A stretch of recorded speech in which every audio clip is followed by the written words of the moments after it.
আমাদের গ্রামের পাশে একটা মেলা হচ্ছে, তাই বেটা আমার জিদ করছে মেলা যাওয়ার জন্য। তাই আমরা দুজন মিলে রেডি হয়ে বেরিয়ে পড়লাম ঘর থেকে বেরিয়ে চেপে পড়লাম হোয়াইট পরিতে মেলা যাওয়ার উদ্দেশ্যে যেতে লাগলাম। বেশ কিছুক্ষণ বাইক চালানোর পর ফাইনালি পৌঁছে গেলাম বাতাসপুর মিলন মেলাতে পৌঁছে সর্বপ্রথম গাড়িটা গ্যারেজ করে নিলাম। গ্যারেজে একটা দাদা একটা টিকিট ধরিয়ে বলে এই টিকিটটা হারিয়ে গেলে গাড়ি পাবে না, তাই আমি টিকিটটাকে যত্ন সহকারে প্যাকেটে ভরে নিলাম। গ্যারেজ থেকে বেরিয়ে মেলা দিকে হাঁটতে লাগি। হাঁটতে দেখি এদিকে মেলাতে বাইক বিক্রি করছে, তাই আমি বেশি দেরি না করে বাইকের কাছে চলে গেলাম। বাইকটাকে দেখে বেটা বলছে আমি নেবো, তাই আমি বেটাকে বুঝিয়ে বললাম আমাদের এতটা বাজেট নেই, তাই বাজেট অনুযায়ী একটা দোকান ঢুকে পড়লাম।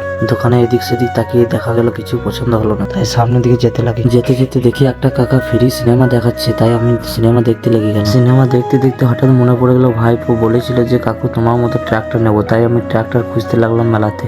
পুরো মেলাটা তন্ন করে খোঁজার পর ফাইনালি পেয়ে গেল ভাইপোর জন্য ট্রাক্টরটা।